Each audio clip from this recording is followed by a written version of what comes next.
Africa থেকে একটা কালো বাহিনী আসবে, তারা এই জমিন ধ্বংস করে দিবে, এই জমিন ধ্বংস করে দিবে। তবে শুনে রাখেন একটা কথা, কাবা শরীফ একসময় ধ্বংস করে দেওয়া হবে। প্রশ্ন রাখতে পারেন ফরিদে হুজুর, কাবা শরীফ আবার ধ্বংস করবে কে?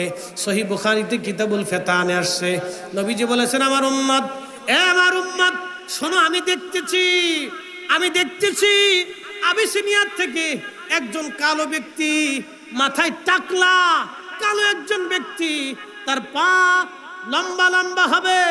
এই ব্যক্তিটা তার শাবল দিয়ে, কুড়াল দিয়ে কাবা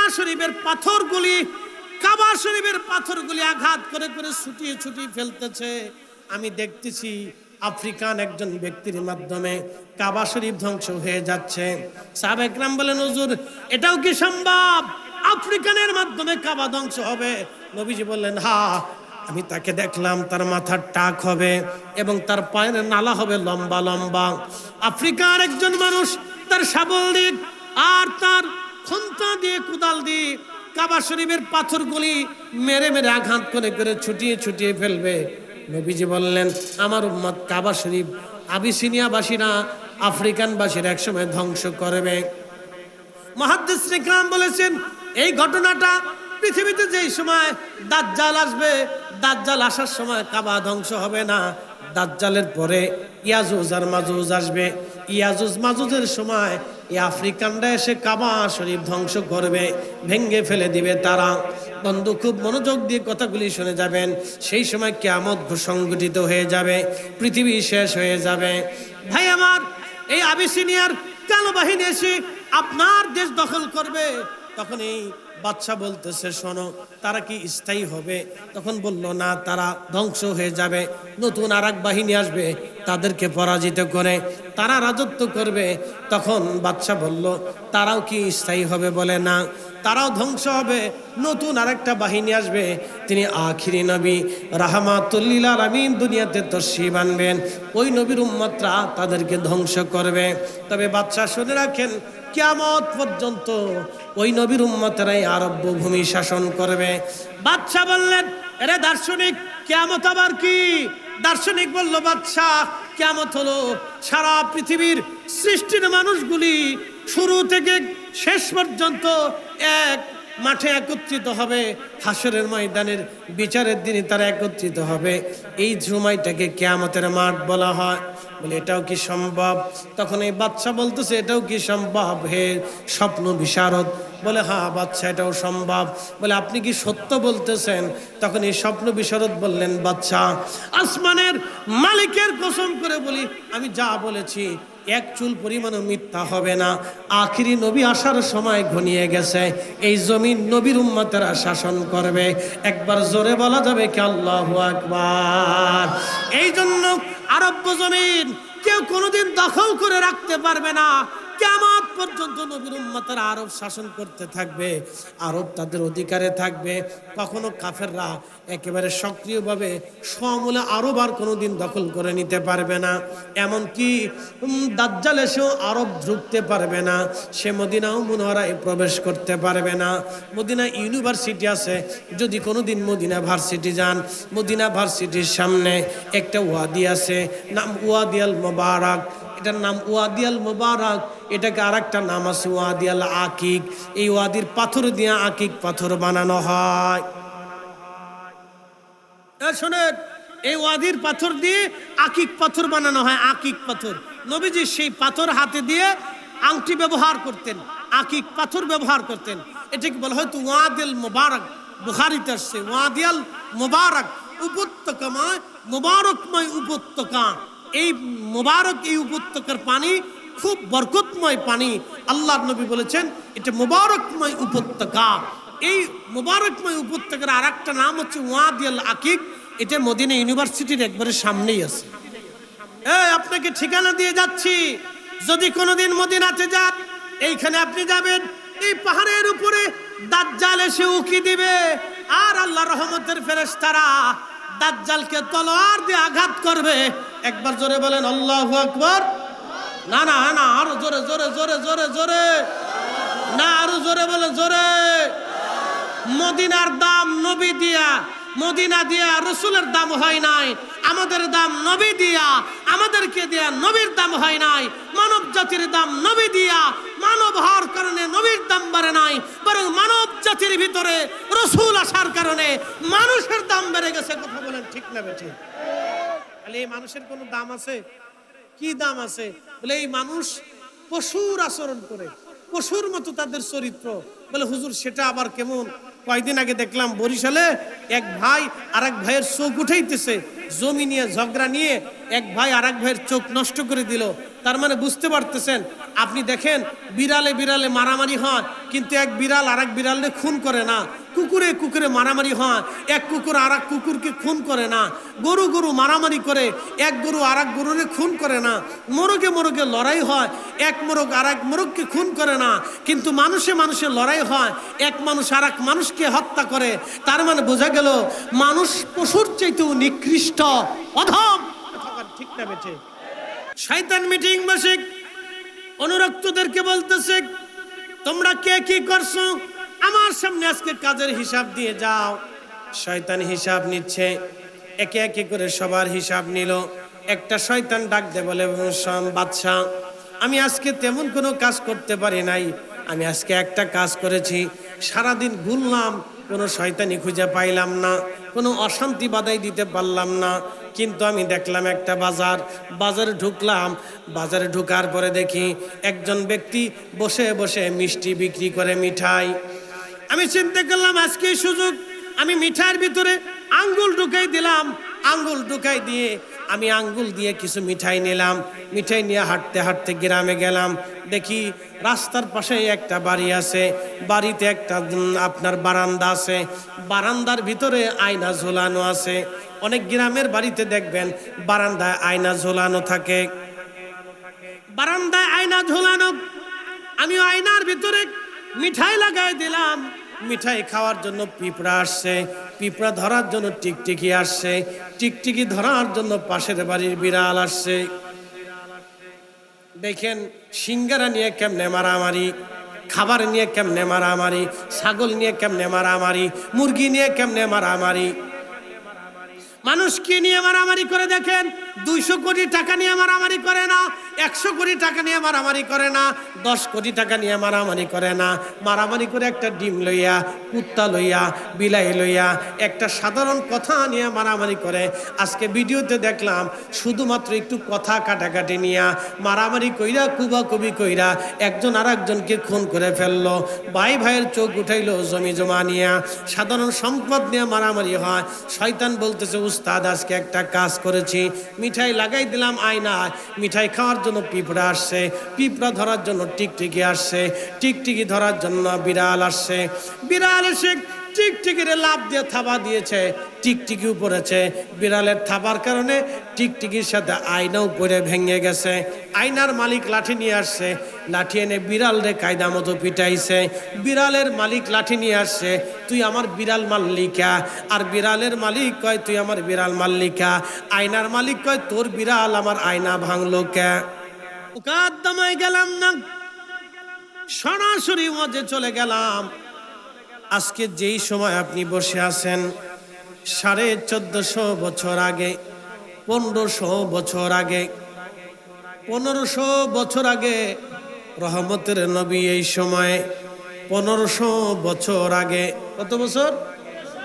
1500 বছর আগে প্রিয় নবীজি আজকে রাত রজনীতে সুবহে সাদিকের সময় আল্লাহ তার রসুলকে এই ধরাধামে আমাদের জন্য আল্লাহ পাঠিয়েছিলেন। অতএব এই যে ভৈরবের ফাতেহা মাহফিল, বিশেষ করে দিন আসার আগে রাতের এই মাহফিল, ঐতিহ্যটা ধরে রাখা হয়েছে। অত্যন্ত দামি এবং খুব মূল্যবান। নবী আসবেন যুগে যুগে, যুগে যুগে সব নবীদের ভিতরে আমার নবীর জীবনের চর্চা ছিল। সব নবীরাই সুসংবাদ দিত। শুনছো আমার উম্মতেরা, আমার কালেমা তো তোমরা পড়লা। আদম সফিউল্লাহ সংবাদ দিল, আমার কালেমা তো পড়লা, কিন্তু শোনো আমার পরে আমার বংশধারায় একজন নবী শেষে আসবে, তিনি সমস্ত নবীদের ইমাম হবে, সাইয়্যেদ হবে। আদম সফিউল্লাহ পৃথিবী থেকে দরাদম থেকে ইন্তেকাল করবেন। ঠিক এমন সময় আদম আলাইহিস সালাম তার বেটা নবী হযরত শীশ আলাইহিস সালাতু ওয়াস সালাম তিনি বাবার পাশে বসে আছেন। আল্লাহর নবী আদম বললেন, বেটা শীশ, আমার সময় ঘনিয়ে গেছে, আমি আল্লাহর দরবারের দিকে ফিরে চলে যাচ্ছি। শীষে, দুনিয়াতে তোমাকে নবী হিসেবে রেখে গেলাম, তবে বেটা শীষ, একটা জিকির তুমি বেশি বেশি করবা, লা ইলাহা ইল্লাল্লাহ, লা ইলাহা ইল্লাল্লাহ। এই জিকিরটা তুমি বেশি বেশি করে আদায় করবা। শীষ, শুনে রাখো, এই জিকিরের পরে তুমি আর একটা শব্দ এই জিকিরের সাথে যোগ করবা, মুহাম্মাদুর রাসূলুল্লাহ। আমার সাথে বলেন, মুহাম্মাদুর রাসূলুল্লাহ সাল্লাল্লাহু আলাইহি ওয়াসাল্লাম। নবী হযরতে শীষ ডাক দিলেন, আব্বা জান, লা ইলাহা ইল্লাল্লাহ তো বুঝলাম, আফজালুজ জিকির, সর্বোত্তম জিকির লা ইলাহা ইল্লাল্লাহ বুঝলাম, কিন্তু বাবা গো, মুহাম্মাদুর রাসূলুল্লাহ আবার কে?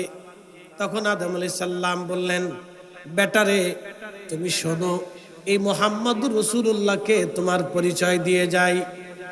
আল্লাহ তামাম সৃষ্টিকে সৃষ্টি করার আগে, তামাম কুল কায়নাতকে সৃষ্টি করার আগে আমার রব, আমার আল্লাহ নূরে মুহাম্মাদি সৃষ্টি করলেন। নূরে মুহাম্মাদি সৃষ্টি করার পরে এই নূরে মুহাম্মাদির ভিতরে জিকিরের আওয়াজ আসলো, লা ইলাহা ইল্লাল্লাহ। একসাথে বলেন, লা ইলাহা ইল্লাল্লাহ। নূরে মুহাম্মাদি এবং আল্লাহ একসাথে বলবেন, আল্লাহু আকবার। না, রাত কি কষ্ট হচ্ছে আপনাদের? তাহাজ্জুদের সময় একসাথে বলেন, কোন সময় দোয়া কবুল হয়, ইবাদত কবুল হয়, এই সময়টাকে আল্লাহ বান্দার জন্য কে মাহরুম করে দেয় না। কারণ এই সময় পশু পাখি সব ঘুমন্ত, আকাশের পাখি ঘুমন্ত, জঙ্গলের পশুরা ঘুমন্ত, মানব জাতি ঘুমন্ত। আর এই সময় ভৈরবের এই ঐতিহ্যবাহী ফাতিহা মাহফিলে নবীজির পবিত্র বেলাদতের মুহূর্তে আপনারা এসে মাহফিলের ভিতরে বসে আছেন, এটা সাচ্চেকানি কথা না। আপনাদেরকে বলি, সময়ের 1 ফোর আর অসময়ের 10 ফোর, সময়ের 1 ফোর আর অসময়ের 10 ফোর। শোনেন, যখন মহিলারা রান্না করে, রান্না করার সময় যদি সময় মতো তেল না দেয়, তাহলে এই তেল কাজে লাগে না। রান্না শেষ, এরপরে যায় যদি হাজি আমাদের রুবেল সাহেব, তেনার স্ত্রী সহধর্মিনী আমার বোনকে যায় যদি বলে, কি বউ, তুমি কি রান্না করছো মনির মা, এই তেল তো দেও নাই। তো মনির মা চিন্তা করলো, তেল রান্নার সময় দেয়নি, এখন দিয়ে দেয়। তো তরকারি রান্না শেষ হওয়ার পরে যদি তেল দিয়ে দেয়, বলেন তেলে কি আর কাজ করে?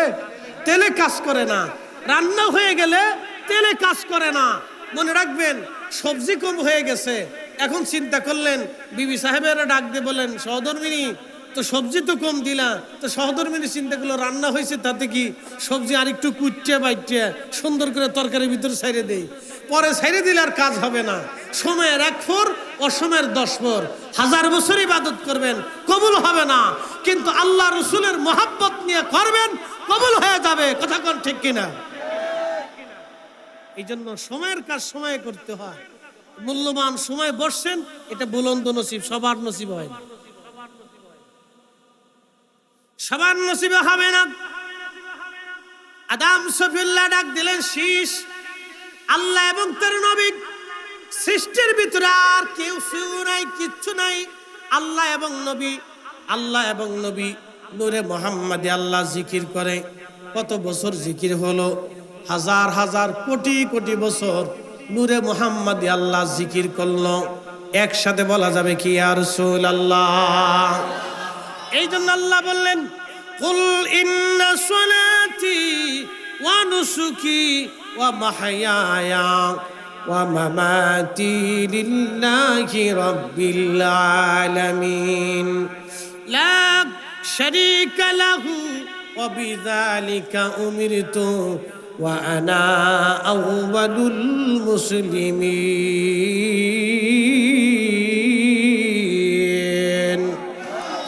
মাকালের ফল দেখতে ভালো, উপরে লাল নীল ভিতরে কালো। মাকালের ফল দেখতে ভালো, উপরে লাল নীল ভিতরে কালো। সারা জীবন এমনি গেল দয়াল, সারা জীবন এমনি গেল, খাইতে আমরা পারলাম না। যার ভিতরে নাই রসুলের প্রেম, তার সাথে ভাব কইর না। এই আস্তে কোন কেন জোরে বলেন। যার সাথে নাই রসুলের প্রেম, তার সাথে ভাব কইর না। নূরে মুহাম্মাদিয়ার আল্লাহ, আল্লাহ ডাক দিলেন হাবিব, বলেন কুল, আপনি বলে দেন, ইন্না সলাতি, সালাত আমি আল্লাহর জন্য, ওয়া নুসুকি, কুরবানি আমি আল্লাহর জন্য। বলেন তো নামাজ কয়জনে আল্লাহর জন্য আদায় করে? সবাই নামাজ আল্লাহর জন্য আদায় করে না। কেউ আছে সামাজিক নামাজ, কেউ আছে বিপদের নামাজ, কেউ আছে মানুষ দেখানো নামাজ, কেউ আছে বিয়াই নামাজ, কেউ আছে আপনার রাষ্ট্রীয় নামাজ। বলে হুজুর রাষ্ট্রীয় নামাজ কি? আমাদের প্রধান উপদেষ্টা যিনি ডক্টর ইউনূস সাহেব, তিনি গত তারিখে ঈদের নামাজ পড়েছেন। এটা রাষ্ট্রীয় ঈদের নামাজ পড়েছেন। বুঝতে পারতেছেন ভাই? কিছু বলার কিছু নেই। উনি হয়তো অতটা নামাজের প্রতি গুরুত্ব নাই, উনি আদার্স ইকোনমিক্সের উপরে, অর্থনীতির উপরে ওনার মেধাবালা, কিন্তু নামাজের উপরে ওনার কোনো মেধা নাই। যার কারণে সবাই ভুল না করলেও উনি প্রধান উপদেষ্টা হওয়ার পরও ভুল করে ফেলছে। তার মানে এটা হলো রাষ্ট্রীয় নামাজ। কি কথা বুঝেন নাই মনে হয়? এটা কি নামাজ হয়ে গেছে? রাষ্ট্রীয় নামাজ। আর এক নামাজ আছে সামাজিক নামাজ। বলে সামাজিক নামাজ কি? বিচার সালিশে সবাই ভৈরবের নেতৃস্থানীয় লোকজন বিচারে বসছে, চিন্তা করলো এখন ইমাম সাহেব বলতেছে হুজুর এই সময় আসেন, নামাজে জোহরের আজান পড়ছে, নামাজটা পড়ে আসি। তো এরকম কিছু বিচার সালিশে বসে লোক, এরা ফেসাব করে পানি টানি লয় না। এরকম কিছু লোক আছে কি না? ফেসাব করে কি লয় না? পানি লয় না। তো হেবেটা চিন্তা করে, অহন যদি নামাজে না যায় তো আমার ইজ্জত শেষ। হাতেই নামাজে গেছে, তার ইজ্জতের লাইগা, নামাজের লাইগে গেছে না। বন্ধু এই জন্য এটার নাম দিছি সামাজিক নামাজ। আর এক নামাজ আছে বিয়াই নামাজ। এটা আবার কোন নামাজ? বিয়াই বাইত নতুন গেছে, এখন বিয়াই ডাক দিয়ে বলতেছে, বিয়াই আসে না, এই আমার মসজিদ খুব বালা, খুব সুন্দর করে মসজিদ বানিয়েছি, আজান পড়ছে, নামাজটা পড়ি আসি। তখন বিয়াই চিন্তা করলো উপর হয়ে তো পশ্চিম দিকে কোনো সময় পড়ি না, এখন বিয়াই বাইতেছি, নামাজ যদি না পড়ি তো বিয়াই কি করবে? এটার নাম হচ্ছে বিয়াই নামাজ। আর একটা নামাজ হচ্ছে ঠেলার নামাজ। বলে ঠেলার নামাজ কি? সৌদি আরবে অনেকে নামাজ পড়ে, নামাজ না পড়লে পুলিশে জরিমানা ধরবে, নামাজ পড়লে জরিমানা মাপ, না পড়লে জরিমানা দিতে হবে। এটার নাম দিয়েছি ঠেলার নামাজ। কথা কন না কেন? না আসতে কন না কে? জোরে বলেন। এই জন্য আল্লাহ বলেন কুল, হুজুর আপনি বলে দেন, ইন্না সলাতি, শুধু সালাত আমি আল্লাহর জন্য হবে। একসাথে বলেন কার জন্য? কার জন্য? আল্লাহর জন্য। আজকের ফাতিহায় রাত 3টে পর্যন্ত আপনারা বসে আছেন সিন্নির জন্য। ডরাই ডরাই কইতেছেন মনে হইতেছে। একসাথে বলে সিন্নির জন্য। কিসের জন্য? আল্লাহর জন্য। জোরে বলেন কিসের জন্য? আল্লাহ তার নবীর জন্য। কথা কোন ঠিক কিনা? এই জন্য বসে রয়েছেন। সিন্নি আপনারা পরে আইলেও পাবেন, আগে হইলেও পাবেন। তবে হ্যাঁ, কিছু লোক লাস্টে আইব, এটা সত্য। কি কথা কোন আসে? কিছু লোক লাস্টে আইব, অসুবিধা নেই। আমরা দাওয়াত দিলাম, বাপ তুই দোয়া কালাম না না পাস, সিন্নি তো পাবি, একটা তো পাবি। তা আমরা দুটোই পাবো, দুনিয়াও পাবো, আখিরাতও পাবো। দুনিয়াও পাবো, নবীও পাবো। কথা কোন ঠিক কিনা? মাকালের ফল দেখতে ভালো, উপরে লাল নীল ভিতরে কালো। মাকাল ফল দেখছেন নি আপনারা? দেখেন নাই? মাকাল ফল, আরে কি বদনসিব আপনাদের, মাকালের ফল জীবনে দেখেন নাই। এটা বাইরে দেখতে চমৎকার দেখা যায়, কিন্তু ভিতরে কালো কালো কালো, গন্ধ গন্ধ, দুর্গন্ধ। বাহিরে চমৎকার দেখা যায়। মাকালের ফল দেখতে ভালো, উপরে লাল নীল ভিতরে কালো। সারা জীবন এমনি গেল দয়াল, সারা জীবন এমনি গেল, খাইতে আমরা পারলাম না। যার ভিতরে নাই রসুলের প্রেম, তার সাথে ভাব কইর না। মাকালের ফল খাওয়া যায় না, বাহিরে দেখতে সুন্দর দেখা যায়, ভিতরে অন্ধকার, কালো, নোংরা, পচা, গান্দা। অতএব আপনার বাহিরের সৌন্দর্য, পাগড়ি থাকুক আর জুব্বা থাকুক, সুন্দর পোশাক থাকুক, সুন্দর চেহারা থাকুক, সুন্দর স্বাস্থ্য থাকুক, লেখাপড়া অনেক থাকুক, কিচ্ছু যায় আসবে না যদি অন্তরের ভিতরে ইশকে রাসূল না থাকে। ওই মুসলমানের 4 পয়সাও মূল্য নাই।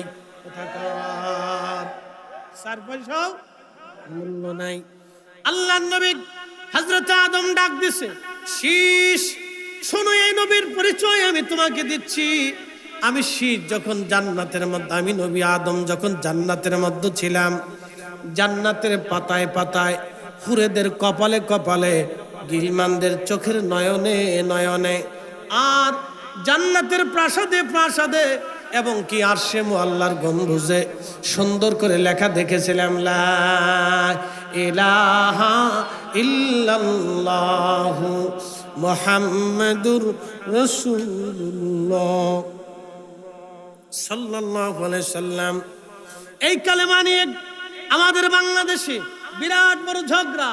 এক শ্রেণী আছে বুকে হাত বেঁধে নামাজ পড়ে, এরা বলে এই কালেমার ভিতরে শিরিক আছে।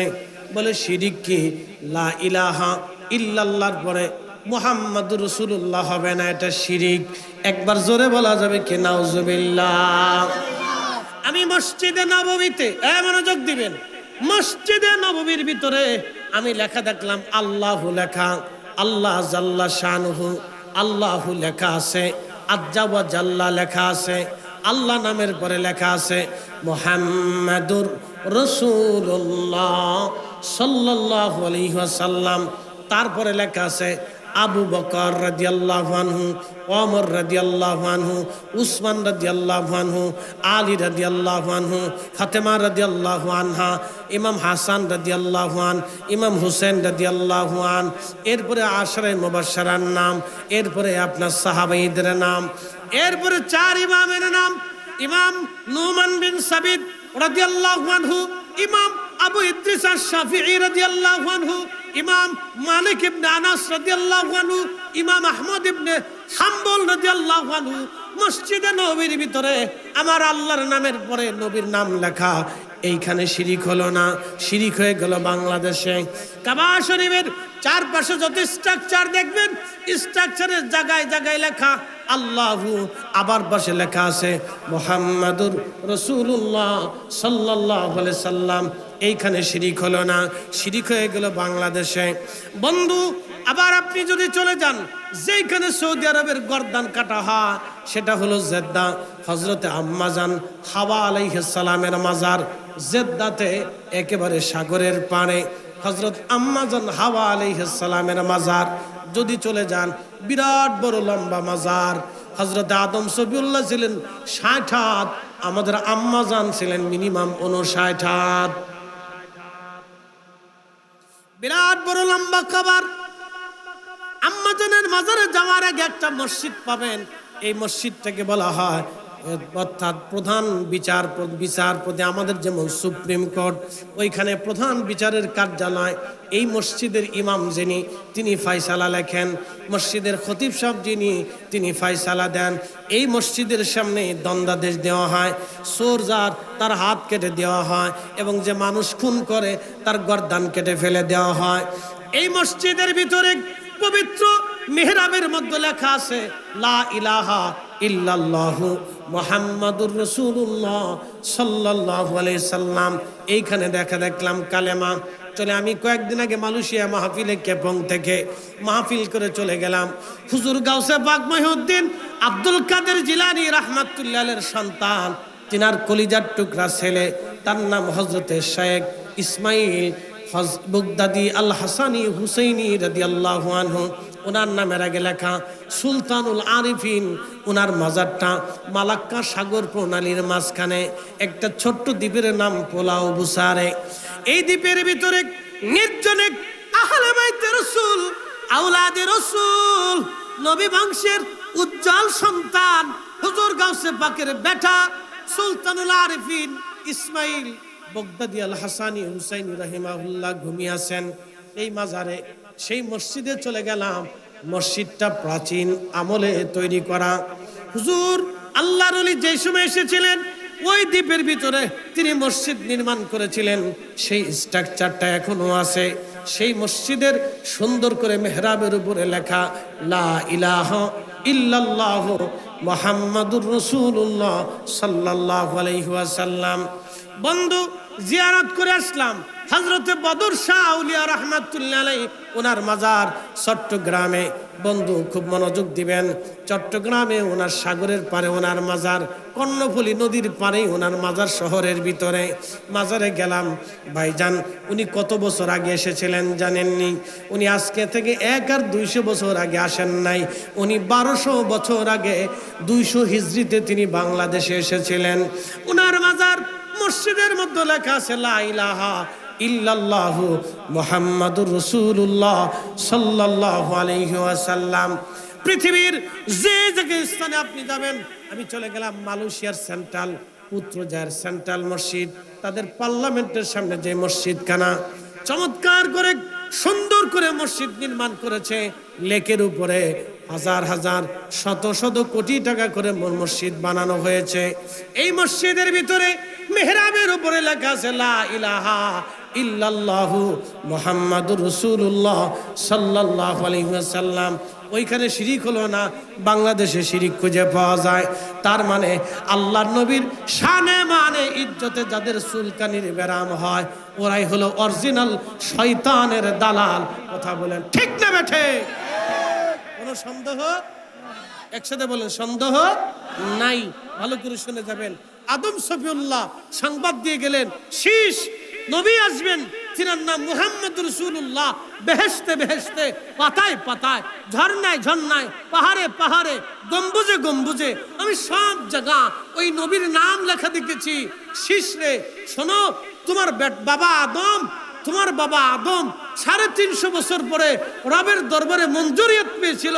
ওই নামের উসিলা করে আল্লাহর দরবারে দরখাস্ত করার কারণে বেটা শীষ লা ইলাহা ইল্লাল্লাহর পরে মুহাম্মাদুর রাসূলুল্লাহর জিকিরটা তুমি ছাইরো না, এই জিকিরটাও তুমি আদায় করো। খুব মনোযোগ দেবেন। এইখানে শেষ না, আজকে আপনাদেরকে তারিখ ইবনে আসাকির থেকে একখানা ঘটনা আপনাদেরকে শোনাই। বন্ধু আমার, ইয়ামান দেশের একজন বাদশা, বাচ্চাদেরকে বলা হয়তো তুব্বা বাদশা। তুব্বা বাচ্চাদের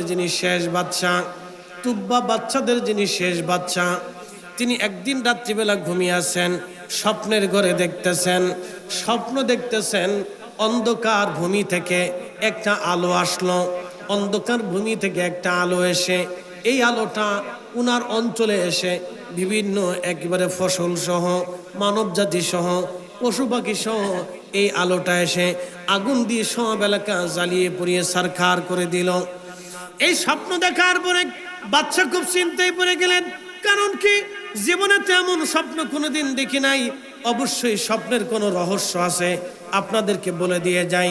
সহিহ বুখারীতে আছে কিতাবুর রুইয়া, সহিহ মুসলিমে আছে কিতাবুর রুইয়া, সুনানুদ দারিমিতে আছে কিতাবুর রুইয়া, মুস্তাদরাক হাকিমে আছে কিতাবুর রুইয়া। কিতাবুর রুইয়া মানে স্বপ্ন নিয়ে আলোচনা। আল্লাহর নবী বলেন, আমার উম্মত 30 বছর আগে যদি স্বপ্ন দেখো, 30 বছর পরেও স্বপ্নের ফলাফল আসতে পারে। হযরতে ইউসুফ আলাইহিস সালাম স্বপ্ন দেখেছিলেন 30 বছর আগে, স্বপ্নের ফলাফল এসেছিল 30 বছর পরে। হযরতে ইউসুফ স্বপ্ন দেখেছিলেন 30 বছর আগে, স্বপ্নের ফলাফল এসেছিল 30 বছর পরে। অতএব স্বপ্নকে ছোট করে দেখবেন না। বলে হুজুর স্বপ্ন তাহলে কি করব? স্বপ্নের একটা মাসালা আছে। আপনি যদি খারাপ স্বপ্ন দেখেন কারো কাছে বলবেন না, আর যদি ভালো স্বপ্ন দেখেন আপনি মানুষের কাছে বলবেন। খারাপ স্বপ্ন যদি দেখেন আউযু বিল্লাহি মিনাশ শাইতানির রাজিম বলে আপনি ডান কাঁধে শুয়ে পড়বেন, কিন্তু আউযু বিল্লাহ বলার আগে বাম দিকে আপনি 3 বার থুতু নিক্ষেপ করবেন, ছোট ছোট করে থুতু নিক্ষেপ করবেন। আউযু বিল্লাহি মিনাশ শাইতানির রাজিম বলে ডান কাঁধে শুয়ে পড়বেন। আল্লাহর নবী বললেন তুমি যেই খারাপ স্বপ্ন দেখেছ এই স্বপ্নের তাসির আল্লাহ তোমাকে মুক্ত করে দেবে, ওই বিপদ থেকে আল্লাহ তোমাকে বাঁচায় দেবে। আর খারাপ স্বপ্ন আপনি কারো কাছে যদি বলেন, সে স্বপ্নের তাবির বুঝে না, জানে না, যেই তাবির আপনাকে করে দিবে সেই তাবির আপনার তকদিরের মধ্যে লিখে দেওয়া হবে। স্বপ্ন ছোট করে দেখবেন না। স্বপ্ন নিয়ে আমার আল্লাহ সূরা নাজিল করেছেন, সূরা ইউসুফ। একসাথে বলবেন না মারহাবা। স্বপ্নকে কেন্দ্র করে হযরত ইউসুফ আলাইহিস সালামের ঘটনা শুরু হয়েছিল। এই জন্য সূরা ইউসুফ কিন্তু স্বপ্নকে কেন্দ্র করে। অতএব স্বপ্ন ছোট করে দেখবেন না। পৃথিবীর সব হাদিসের কিতাবে কিতাবুর রুইয়া আছে, স্বপ্নের অধ্যায় আছে। এই স্বপ্নকে ছোট করে দেখা যাবে না। তো বাদশার স্বপ্ন দেখছে নিম্নভূমি থেকে, একটা অন্ধকার ভূমি থেকে আলো আসছে। এই আলো এসে ওনার দেশ জ্বালিয়ে পুড়িয়ে একবারে সারখার করে দিচ্ছে। এই ভয়ঙ্কর স্বপ্ন দেখার পরে বাদশা তুব্বা চিন্তা করলেন, হায় হায় আমার কি হবে, আমি তো একটা কঠিন স্বপ্ন দেখছি, তাহলে কি করা যায়। তখন সভাসদ যারা ছিলেন, জ্ঞানী গুণী দার্শনিক যারা ছিলেন, তাদের সবাইকে ডেকে বললেন, আমি কালকে রাত একটা স্বপ্ন দেখেছি, আমি যে কি স্বপ্ন দেখেছি এটা কি তোমরা বলতে পারবে? তখন স্বপ্ন বিশারদরা বলল, বাদশা আপনি কি স্বপ্ন দেখেছেন এটা আমরা কি করে বলবো? তখন বাদশা বললেন, তাহলে তোমরা তাবির ঠিক মতো করতে পারবে না, কারণ আমি কি স্বপ্ন দেখেছি এটা যদি তোমরা বলে দিতে পারো তাহলে তাবিরও তোমাদের বলে দিতে পারবে। যেহেতু তোমরা বলতে পারবে না, তাহলে তোমাদের কাছ থেকে আমি তাবির নেব না। তাহলে বলো তো, স্বপ্ন বিশারদ পৃথিবীতে কে আছে, তাকে খুব দরকার। তখন ইয়ামানবাসীরা বলল, বাদশা আমাদের ইয়ামানে দুইজন ব্যক্তি আছে যারা খুব আধ্যাত্মিক শক্তির অধিকারী, তারা আপনার স্বপ্নের কথা বলে দিতে পারে। বাদশা বললেন, তাহলে তাদেরকে ডেকে নিয়ে আসো। বাদশা তাদের দুইজনকে ডেকে আনা হলো। ইয়ামান দেশের রাজ দরবারে তাদেরকে ডেকে নিয়ে যাওয়া হলো। বাদশা তাদের প্রথম জনকে নিয়ে গেলেন।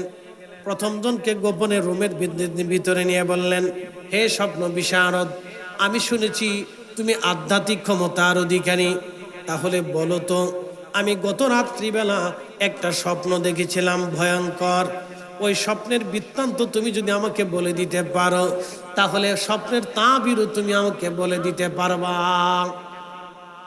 তখন ওই স্বপ্ন বিশারদ বললেন, বাদশা হ্যাঁ, গত রাত্রে কি স্বপ্ন দেখেছেন এটা আমি বলে দিতে পারবো। বলে কেমনে বলো তো। তখন ওই স্বপ্ন বিশারদ বলতেছেন, বাদশা গত রাত্রিবেলা আপনি স্বপ্ন দেখেছেন অন্ধকার ভূমি থেকে একটা আলো এসেছে, এই আলোটা এসে আপনার নিম্নভূমিতে আপনার অঞ্চলে এসে পশু পাখি মানব দাবন এবং গাছ তরুলতা পাতা ফসলাদি জ্বালায় পোড়ায় শেষ করে দিয়েছে। আপনি গত রাতে স্বপ্ন দেখেছেন। বাদশা বলল, হ্যাঁ হে জ্যোতিষী, তুই বলে দিয়েছ, বাস্তব আমি স্বপ্ন দেখেছি। বাদশা তখন ডাক দিয়ে বলেন, স্বপ্ন বিশারদ তাহলে বলো তো আমার স্বপ্নের তাবির কি হবে, স্বপ্নের ব্যাখ্যা কি হবে।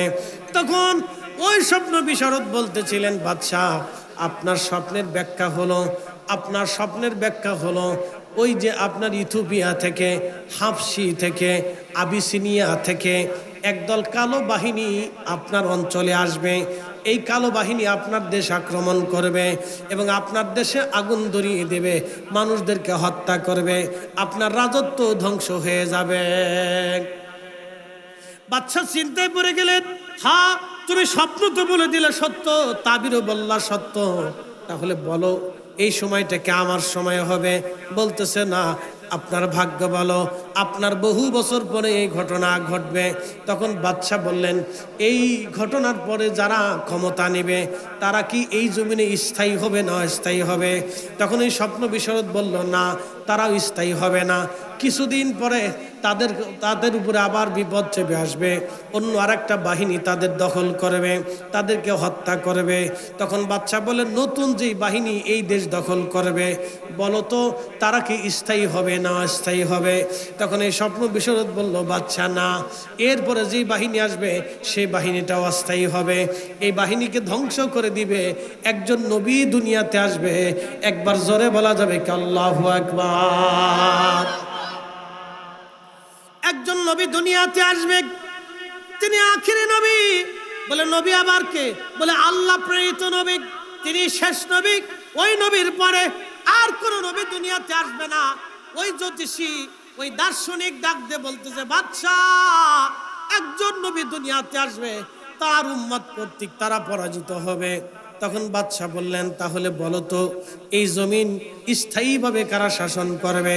তখন ওই দার্শনিক ডাক দিয়ে বলল, বাদশাহ ওই যে আখিরি নবী আসবে, এই আখিরি নবীর উম্মতেরা কিয়ামত পর্যন্ত আরব্য ভূমি তারা শাসন করবে। তাদের শাসন থেকে কিয়ামত পর্যন্ত এই আরবের জমিন কেউ নিতে পারবে না। একবার জোরে বলা যাবে কি মারহাবা?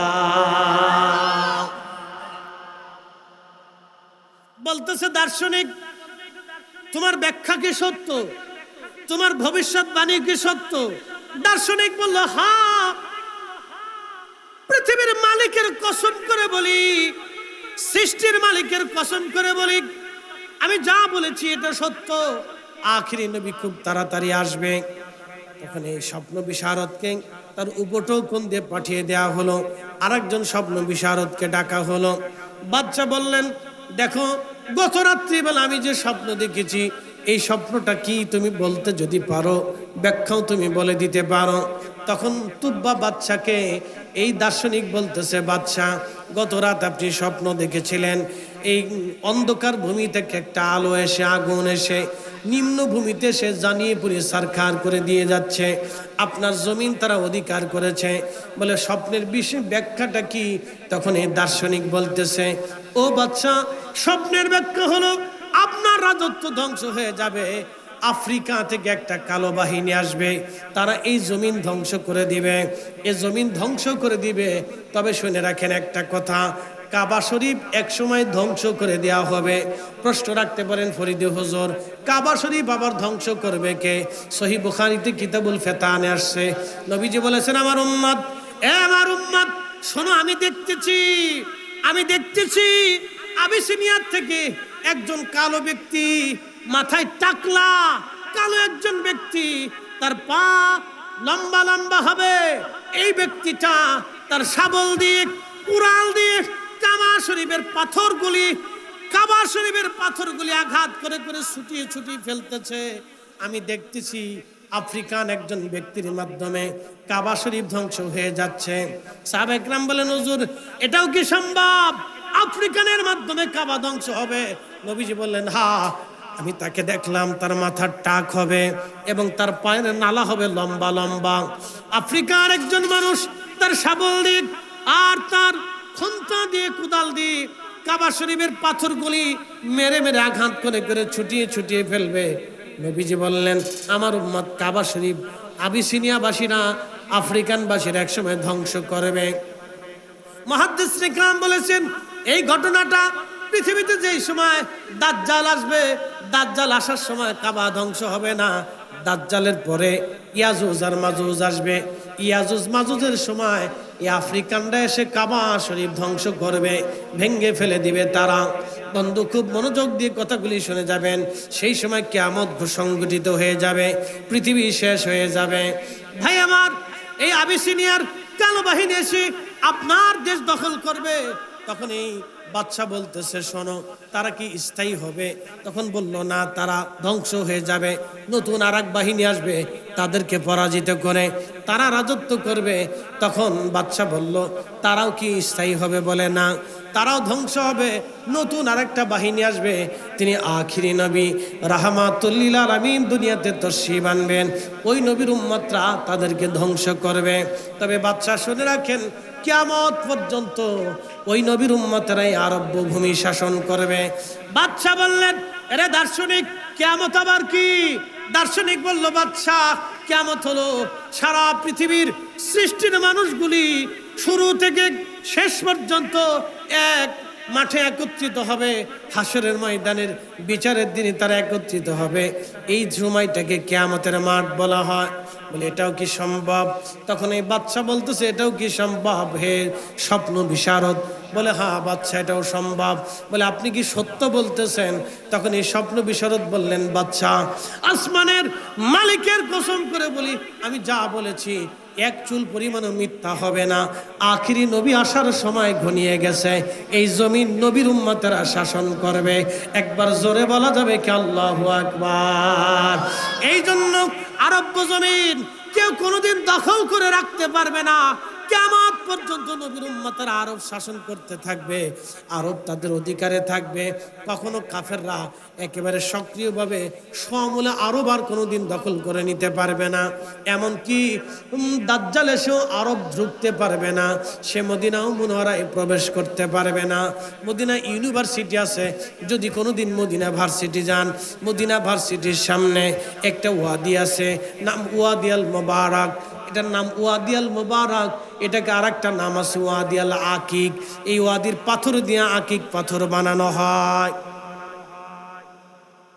শোনেন, এই ওয়াদির পাথর দিয়ে আকিক পাথর বানানো হয়। আকিক পাথর, নবীজি সেই পাথর হাতে দিয়ে আংটি ব্যবহার করতেন, আকিক পাথর ব্যবহার করতেন। এটাকে বলা হয়তো ওয়াদি আল মুবারাক। বুখারীতে আসছে ওয়াদি আল মুবারাক, উপত্যকাময় মুবারকময় উপত্যকা। এই মুবারক, এই উপত্যকার পানি খুব বরকতময় পানি। আল্লাহর নবী বলেছেন এটা মুবারকময় উপত্যকা। এই মুবারকময় উপত্যকার আর একটা নাম হচ্ছে ওয়াদি আল আকিক। এটা মদিনা ইউনিভার্সিটির একবারে সামনেই আছে। আপনাকে ঠিকানা দিয়ে যাচ্ছি, যদি কোনোদিন মদিনাতে যান, এইখানে আপনি যাবেন, এই পাহাড়ের উপরে দাজ্জাল এসে উকি দিবে, আর আল্লাহর রহমতের ফেরেশতারা দাজ্জালকে তলোয়ার দিয়ে আঘাত করবে। একবার জোরে বলেন আল্লাহু আকবার। না না না, আরো জোরে জোরে জোরে জোরে জোরে, না আরো জোরে বলে জোরে।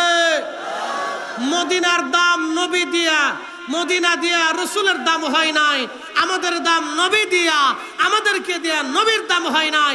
মানব জাতির দাম নবী দিয়া, মানব হওয়ার কারণে নবীর দাম বাড়ে নাই, বরং মানব জাতির ভিতরে রসুল আসার কারণে মানুষের দাম বেড়ে গেছে। কথা বলেন ঠিক না বেঠিক? তাহলে এই মানুষের কোনো দাম আছে? কি দাম আছে? বলে এই মানুষ পশুর আচরণ করে, পশুর মতো তাদের চরিত্র। বলে হুজুর সেটা আবার কেমন? কয়েকদিন আগে দেখলাম বরিশালে এক ভাই আর এক ভাইয়ের চোখ উঠাইতেছে, জমি নিয়ে ঝগড়া নিয়ে এক ভাই আর এক ভাইয়ের চোখ নষ্ট করে দিল। তার মানে বুঝতে পারতেছেন, আপনি দেখেন বিড়ালে বিড়ালে মারামারি হয়, কিন্তু এক বিড়াল আর এক বিড়ালে খুন করে না। কুকুরে কুকুরে মারামারি হয়, এক কুকুর আর এক কুকুরকে খুন করে না। গরু গরু মারামারি করে, এক গরু আর এক গরুরে খুন করে না। মোরগে মোরগে লড়াই হয়, এক মোরগ আর এক মোরগকে খুন করে না। কিন্তু মানুষে মানুষে লড়াই হয়, এক মানুষ আর এক মানুষকে হত্যা করে। তার মানে বোঝা গেল মানুষ পশুর চাইতেও নিকৃষ্ট, অধম। ঠিক না বেঠে? এই জন্য মানব জাতির ভিতরে নবী এসেছিলেন বিদায় মানুষের দাম বাড়ছে, নতুবা মানুষের 4 পয়সা মূল্য, মানুষের 4 পয়সা মূল্য নাই। বলে ফরিদে হুজুর সেটা আবার কেমন? আপনাদেরকে আরেকটু উপমা দিয়ে বুঝাই। আমাদের দেশে কুকুর আছে কিনা নাই? কুকুর, আচ্ছা বলেন তো, কুকুরকে আপনারা কি খাবার দেন? সকালে তার জন্য কি বাজেট আছে?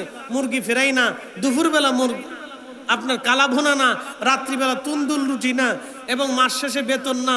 তার জন্য আপনারা এই সুন্দর বিছানার ব্যবস্থাও করেন নাই, এই সুন্দর খাট পালঙ্গ দেন নাই, এসি রুমও দেন নাই। তো কি দিছেন? পচা গলা, উচ্ছিষ্ট, অতিরিক্ত খাবার খাওয়ার পরেও এই কুকুর আপনার বাড়ি পাহারা দেয়। সে রাত জেগে থাকে, ঘুমায় না। বলে কারণ কি? মনিব সকালবেলা আমাকে খাবার দিবে, রাত্রিবেলা খাবার দিয়েছে। আমি যদি মনিবের বাড়ি পাহারা না দেই তাহলে মনিবের সাথে বেইমানি করা হবে। একটা কুকুর আপনার পচা গলা খাওয়ার পরে বেইমানি করে না, কিন্তু একটা সন্তান 40 বছর বাবা মার বাড়ি খাওয়ার পরে সন্তান 40 বছর পরে বাবা মার সাথে বেইমানি করে। ঠিক কেন? তাহলে মানুষ পশুর চাইতেও নিকৃষ্ট, মানুষ পশুর চাইতে কি নিকৃষ্ট, মানুষ পশুর চাইতে নিকৃষ্ট। ভালো করে শুনে যান, কুকুরের মধ্যে 3টা গুণ আছে। একটা গুণ খায় কম, ঘুমায় কম এবং প্রভুভক্ত। এই কুকুরের মধ্যে 3টা গুণ, খায় কম, ঘুমায় কম, প্রভুভক্ত। কুকুর যা খাবার দিবেন ওই খাবারের উপরে সে সন্তুষ্ট থাকে। খাবার দিবেন না, সে আপনার দিকে চুপচাপ চাইয়ে থাকে, আপনাকে আঘাত করবে না, কামড় দিবে না, মারবে না, ধরবে না। আচ্ছা বলেন তো, কুকুরের 4-5টা কুকুর যদি আপনাকে কামড়ানো শুরু করে আপনি কেমনে ফিরাবেন? ফিরাইতে পারবেন না। কিন্তু কুকুর আপনাকে কামড়ায় না, আপনার সামনে ধৈর্যের সাথে বসে থাকে। হয় মালিক এখন দেয় নাই, পরে হলেও দিতে পারে, হয়তো এখন দেয় নাই পরে দিতে পারে, এখন দেয় নাই পরে দিতে পারে। কুকুরের এই ধৈর্য নিয়ে বসে থাকে, সে আশায় থাকে খাবার আসবে। কিন্তু মানুষ খাবার নিয়ে মারামারি করে। কে আসতে বলেন কেন, জোরে বলেন। কি নিয়ে মারামারি করে? খাবার নিয়ে মারামারি। জামালপুরে মারামারি লাগলো কি নিয়ে? বিয়ে বাড়িতে খাবার নিয়ে মারামারি লাগলো। আমার ফরিদপুরে সিঙ্গারা নিয়ে মারামারি লাগলো। সারা শহরে মারামারি, সিঙ্গারার দাম ফার্স্টিয়া। কি আসতে কন কেন, জোরে বলেন। ব্রাহ্মণবাড়িয়ায় মারামারি লাগলো বিয়ের গেটের টাকা দেওয়া লিয়ে। হয় না এরকম? বহু বিয়ের অনুষ্ঠান ভেঙে যায় এইগুলি নিয়ে। খাবার কম দিছে কে? গরুর গোশ কম দিল কে? দাবাত দিলি কে? বিয়েদের আমরা কি বরযাত্রী চিন্তা করে, আমার ফুলা কি ভাইসে আসছেনি, মায়ের বংশধর চিন্তা করে, আমার মায়ে কি তোমার কাছে বিক্রি করে দিছেনি, এই নিয়ে লাগে বিরাট যুদ্ধ লেগে গেল। বিয়ের অনুষ্ঠান হবে পবিত্র কাজ, এইখানে লাগে ঝগড়া, মারামারি, লাফালাফি, ঠেলাঠেলি, গুতাগুতি। তারপরে তো আরো কঠিন অবস্থা। এগুলি বলে লাভ নাই। আপনাদেরকে বুঝায় শয়তান কিভাবে অশান্তি সৃষ্টি করে, ফাসাদ সৃষ্টি করে। শয়তান একদিন সাগরের ভিতরে মিটিং বসছে। শয়তানের আস্তানা কোথায় জানেননি আপনারা? আটলান্টিক মহাসাগরের গভীরে, যেখানে মানুষ যাইতে পারে না। হ্যাঁ, আটলান্টিক মহাসাগরের গভীরে হচ্ছে শয়তানের সিংহাসন। এইখানে শয়তান মিটিং বসে। তার সমস্ত অনুচর, সৈন্য সামন্ত, অনুরক্ত ভক্ত যারা আছে সব নিয়ে শয়তান মিটিং করে। এই যুবকরা, এই বাচ্চা কাচ্চারা, এই শয়তানের মিটিং শুনে যাও। এখানে শয়তানের মিটিং চলতেছে। বাপ রে বাপ, কথা বলো না। শয়তানের মিটিং কেমনে হয়? তোমরা এখন পালিও পাবা, পরে পালিও পাবা। ধৈর্য ধরলে সবই পাবা, আর ধৈর্য না ধরলে খালি তাবারক পাবা, বাকিটা পাবা না। ধৈর্য ধরলে সব পাবা। একসাথে কোন আল্লাহু আকবার। মনোযোগ দেন। শয়তান মিটিং বসছে। শয়তান মিটিং বসে অনুরক্তদেরকে বলতেছে, তোমরা কে কি করছো আমার সামনে আজকে কাজের হিসাব দিয়ে যাও। শয়তান হিসাব নিচ্ছে, একে একে করে সবার হিসাব নিল। একটা শয়তান ডাক দে বলে, বাদশা, আমি আজকে তেমন কোনো কাজ করতে পারি নাই। আমি আজকে একটা কাজ করেছি। সারাদিন ঘুরলাম, কোনো শয়তানি খুঁজে পাইলাম না, কোনো অশান্তি বাধাই দিতে পারলাম না। কিন্তু আমি দেখলাম একটা বাজারে ঢুকলাম। বাজারে ঢুকার পরে দেখি একজন ব্যক্তি বসে বসে মিষ্টি বিক্রি করে, মিঠাই। আমি চিন্তা করলাম আজকে সুযোগ, আমি মিঠাইয়ের ভিতরে আঙ্গুল ঢুকাই দিলাম। আঙ্গুল ঢুকাই দিয়ে আমি আঙ্গুল দিয়ে কিছু মিঠাই নিলাম। মিঠাই নিয়ে হাঁটতে হাঁটতে গ্রামে গেলাম। দেখি রাস্তার পাশে একটা বাড়ি আছে। বাড়িতে একটা আপনার বারান্দা আছে। বারান্দার ভিতরে আয়না ঝোলানো আছে। অনেক গ্রামের বাড়িতে দেখবেন বারান্দায় আয়না ঝোলানো থাকে। বারান্দায় আয়না ঝোলানো। আমি আয়নার ভিতরে মিঠাই লাগাই দিলাম। মিঠাই খাওয়ার জন্য পিঁপড়া আসছে, পিঁপড়া ধরার জন্য টিকটিকি আসছে, টিকটিকি ধরার জন্য পাশের বাড়ির বিড়াল আসছে। দেখেন সিঙ্গারা নিয়ে কেমনে মারামারি, খাবার নিয়ে কেমনে মারামারি, ছাগল নিয়ে কেমনে মারামারি, মুরগি নিয়ে কেমনে মারামারি। মানুষ কি নিয়ে মারামারি করে দেখেন। 200 কোটি টাকা নিয়ে মারামারি করে না, 100 কোটি টাকা নিয়ে মারামারি করে না, 10 কোটি টাকা নিয়ে মারামারি করে না। মারামারি করে একটা ডিম লইয়া, কুত্তা লইয়া, বিলাই লইয়া, একটা সাধারণ কথা নিয়ে মারামারি করে। আজকে ভিডিওতে দেখলাম শুধুমাত্র একটু কথা কাটাকাটি নিয়ে মারামারি কইরা, কুবাকুবি কইরা একজন আর একজনকে খুন করে ফেললো। ভাই ভাইয়ের চোখ উঠাইলো জমি জমা নিয়ে, সাধারণ সম্পদ নিয়ে মারামারি হয়। শয়তান বলতেছে, উস্তাদ আজকে একটা কাজ করেছি। মিঠাই লাগাই দিলাম আয়নায়, মিঠাই খাওয়ার জন্য পিঁপড়া আসছে, পিঁপড়া ধরার জন্য টিকটিকি আসছে, টিকটিকি ধরার জন্য বিড়াল আসছে। বিড়াল এসে টিকটিকিরে লাফ দিয়ে থাবা দিয়েছে, টিকটিকি উপরেছে। বিড়ালের থাবার কারণে টিকটিকির সাথে আয়নাও পড়ে ভেঙে গেছে। আয়নার মালিক লাঠি নিয়ে আসছে, লাঠি এনে বিড়াল রে কায়দা মতো পিটাইছে। বিড়ালের মালিক লাঠি নিয়ে আসছে, তুই আমার বিড়াল মাল্লিকা। আর বিড়ালের মালিক কয়, তুই আমার বিড়াল মাল্লিকা। আয়নার মালিক কয়, তোর বিড়াল আমার আয়না ভাঙলো কে? বুঝেন? বিড়ালের মালিক কয়, তুই আমার বিড়াল মালিক কে? আর আয়নার মালিক কয় তোর বিড়ালে আমার আয়না ভাঙলো কে? দুই লোকের পিটাপিটি, দুই লোকের পিটাপিটিতে, দুই পরিবারের পিটাপিটি, দুই পরিবারের পিটাপিটিতে, দুই পাড়ার পিটাপিটি, দুই পাড়ার পিটাপিটিতে, দুই গ্রামের পিটাপিটি। এরপরে কে কারে ফিটাইছে, যে যারে ফিটায়, কিসের জন্য ফিটায় কেউ কইতে পারে না। খালি ফিটে, খালি ফিটে, কিসের জন্য ফিটে কেউ কইতে পারে। সিঙ্গারে নিয়ে মারামারি, 5 টাকার সিঙ্গারে নিয়ে ফিটে ফিটি, লাস্টে যে মানুষ ফিটে ফিটি, কে কারে ফিটে, কিসের জন্য ফিটে নিজেও কইতে পারে। মানুষ একসাথে বলেন কি মানুষ? তাহলে বলেন আমরা কি মানুষ হইতে পারছি? এখনো মানুষই হইতে পারি নাই। মুসলমান তো আরো অনেক ঊর্ধ্বের জাত। মানুষ হইয়া ভবেতে আসিয়া মানুষের করিলাম কি?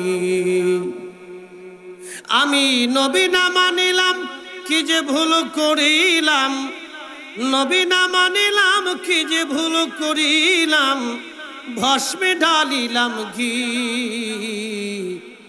মানুষ হইয়া ভবেতে আসিয়া মানুষের করিলাম কি? বন্ধু মনোযোগ দিবেন, আমরা আসলে মানুষ হইতে পারছি কিনা। আপনি যদি ইউরোপে যান, আমেরিকাতে যান, দেখবেন তারা অন্ধ মানুষে তারা রাস্তা পার করে দেওয়ার জন্য তাদের পুলিশ শত শত গাড়ি দাঁড়ে করাইয়া অন্ধকে পার করে দেয়। তাদের দেশের অন্ধের যে মানুষের মর্যাদা আছে, আমাদের দেশের কোটিপতিরও সেই মর্যাদা নাই। তাদের দেশে অন্ধ মানুষের যে মর্যাদা দেয় রাষ্ট্র, আমার দেশের কোটিপতিরও সেই মর্যাদা রাষ্ট্রে নাই, মানুষের কাছে। অথচ আমরা কালমা পড়নেওয়ালা মানুষ। আপনি আমেরিকায় চলে যান, খাওয়ার আগে মদ, খাওয়ার পরে মদ। ইউরোপে চলে যান, খাওয়ার আগে মদ, খাওয়ার পরে মদ। অস্ট্রেলিয়া চলে যান, খাওয়ার আগে মদ, খাওয়ার পরে মদ। চায়না, জাপানে, কোরিয়াতে চলে যান, থাইল্যান্ডে খাওয়ার আগে মদ, খাওয়ার পরে মদ।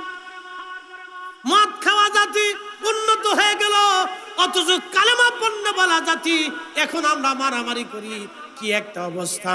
আমরা রসুলের সামনে যখন মিলাদুন নবী পালন করি, অন্যজন আসে বাধা দেওয়ার জন্য।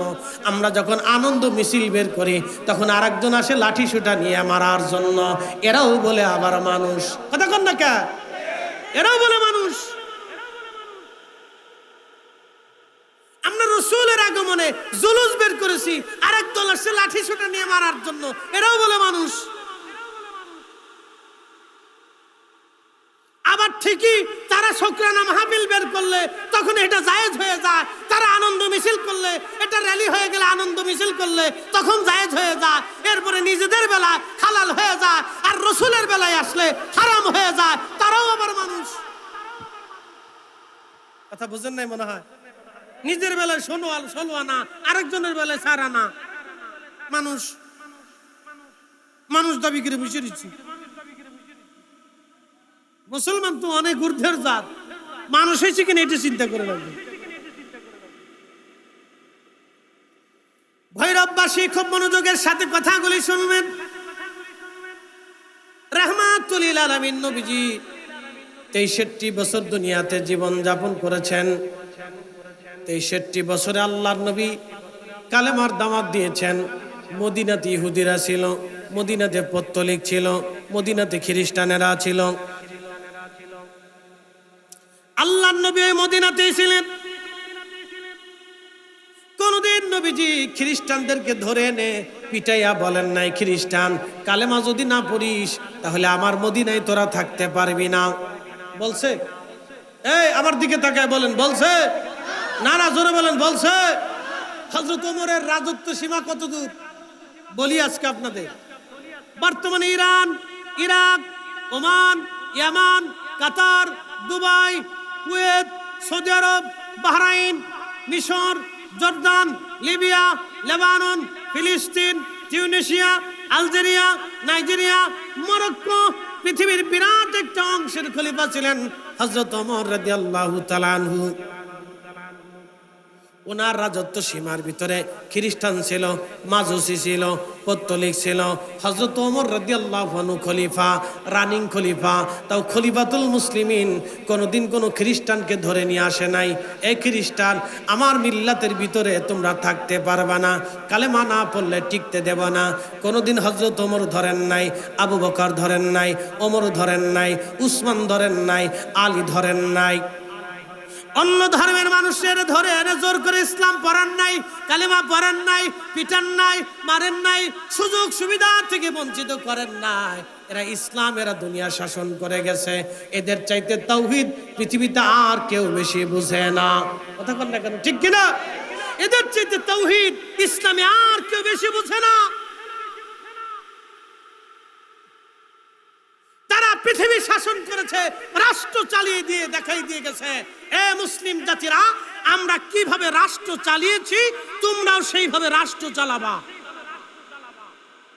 অথচ আমরা মানুষ, কালমা পড়নেওয়ালা মুসলমান আর এক কালমা পড়নেওয়ালা মুসলমানের কাছে নিরাপত্তা নাই। মানুষ দাবি করে বলে রয়েছে আমি বিরাট তাওহীদি মুসলমান। তোমার তাওহীদি মুসলমান কয় কেডা? হযরত ওমরের কাছে খ্রিস্টান নিরাপদ ছিল, মাজুসি নিরাপদ ছিল, পত্তলিক নিরাপদ ছিল, নাস্তিক নিরাপদ ছিল, কাফের নিরাপদ ছিল, আর আমি মুসলমান হইয়া তোমার কাছে নিরাপদ নাই। এই কি কথা বল না কেন, জোরে বলেন। আমরা মানুষ বলতেছে আমরা তাওহীদি মুসলমান।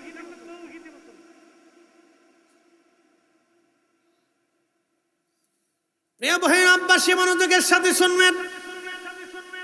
রহমতের নবী দুনিয়াতে আসলেন, আল্লাহর নবীর দরজায় মসজিদে নববীতে এক কাফের আসছে। এক কাফের এসে আল্লাহর নবীর মসজিদের ভিতরে লুঙ্গি উঁচা করে পেশাব শুরু করে দিলেন। খুব মনোযোগ দিবেন। এক কাফের আসছে, কাফের এসে মসজিদে নববীর ভিতরে দাঁড়াইলেন, দাঁড়ায় পেশাব শুরু করলেন। একটু চিন্তা করেন, মসজিদে নববী, যে মসজিদে এক রাকাত নামাজ পড়লে 50,000 রাকাতের সওয়াব হয়ে যায়। হাজি সাহেবরা যারা, তারা মসজিদে নববীতে গিয়েছেন, একটা জায়গা আছে, এই জায়গার নাম রিয়াজুল জান্নাহ। নবীজি রওজা শরীফ থেকে মিম্বর শরীফ পর্যন্ত রিয়াজুল জান্নাহ, রওজাতুম মিন রিয়াজিল জান্নাহ, আল্লাহর বেহেশতের টুকরা। এইখানে কেউ যদি নামাজ পড়ে তাহলে সে মনে রাখবে আমি জান্নাতে নামাজ পড়েছি। এইখানে কেউ যদি দোয়া করে তাহলে সে যেন ভাবে আমি জান্নাতে দোয়া করেছি। এইখানে কেউ যদি ইবাদত করে তাহলে সে যেন ভাবে আমি খোদার জান্নাতের মধ্যে বসে বসে ইবাদত করেছি। শোনেন, ভৈরববাসী, ভালো করে শুনে যান। আপনি তো এখানে বসছেন, আপনার কারণে এই মজলিসের দাম বাড়ে নাই, বরং মজলিসের কারণে আপনার দাম বেড়েছে। আর এই মজলিস আমার রসুলের কারণে মজলিসের দাম বাড়ছে। কথা কন না কেন? মজলিসের কারণে আমাদের দাম বাড়ছে, মা রসুলের কারণে মজলিসের দাম বাড়ছে। ভালো করে সূত্র মনে রাখবেন, a square plus B square. যদি ভুল করেন কলম শেষ হবে, খাতা শেষ হবে, মাগার অঙ্ক কোনোদিন মিলবে না। আপনার হায়াতও শেষ হবে, অঙ্ক মিলাইতে পারবেন না। আর সূত্র যদি ঠিক থাকে তাহলে মাত্র 2 মিনিটই শেষ। 2 মিনিটে শেষ।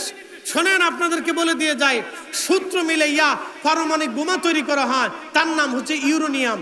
একটা পারমাণবিক বোমা তৈরি করতে 100 টাকা ইউরেনিয়াম যথেষ্ট। 100 টাকা, এক চিমটি বুঝেন? চিমটি লবণ উঠায় না, এই এক চিমটি লবণে যতটুকুন থাকে এতটুকুন ইউরেনিয়াম দিয়ে একটা পারমাণবিক বোমা বানানো যায়। আর একটা বোমা বাংলাদেশে ছেড়ে দিলে 18 কোটি শেষ। মনোযোগ দিয়ে ভালো করে শুনে যাবেন, তার নাম ইউরেনিয়াম। এই ইউরেনিয়ামের ভিতরে এই আশ্চর্য ক্ষমতা দিছে কে? না, জবান বন্ধ রাখবেন না, একসাথে বলেন দিছে কে? না, জোরে বলেন দিছে কে? আমার রসুলকে নবুয়তের পাওয়ার দিছে কে? মক্কায় দাঁড়াইয়া হাতের ইশারা করলেন, চাঁদ দ্বিখণ্ডিত হয়ে গেল। ক্ষমতা দিছে কে? একসাথে বলেন দিছে কে? জোরে বলেন দিছে কে? আজকের মাহফিল আমার নবী দেখে, ক্ষমতা দিছে কে? ছোট্ট ইউরেনিয়াম দিয়ে যদি একটা দেশ ধ্বংস করে দেওয়া যায় তাহলে আপনি বুঝেন তো রসুল করিমের ইশারায় পৃথিবী ধ্বংস হয়ে যেতে পারে।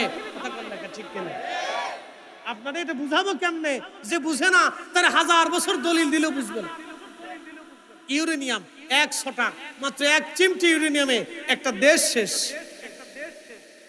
বলে ইউরেনিয়ামটা এনে যদি আপনি পানির ভিতরে ভাজায় খাইয়ে ফেলেন তো কাজ হবে না। এই ইউরেনিয়ামটা একটা প্রক্রিয়া করে সূত্রের ভিতরে ফেলাইয়া বিজ্ঞানীরা একটা বোমা তৈরি করছে। এই জন্য সবকিছুর সূত্র আছে, নামাজের সূত্র আছে। আপনি জোহরের নামাজ আসরে রক্তে পড়লে হবে না, আসরের নামাজ ফজরেরটা ফজরের সময় পড়তে হবে।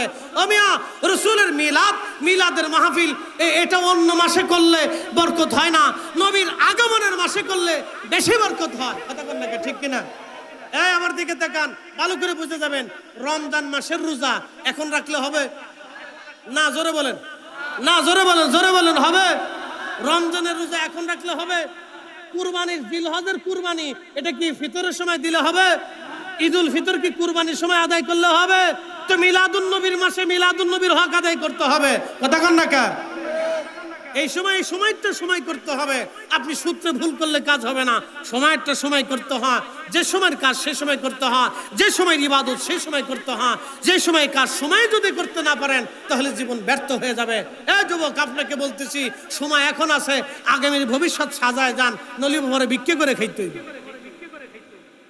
নাহলে চুরি করতে হইব, নাহলে ডাকাতি করতে হবে, নাহলে আপনাকে স্ত্রীর সামনে হ্যায় হতে হবে, নাহলে সন্তানের সামনে লাঞ্ছিত হতে হবে।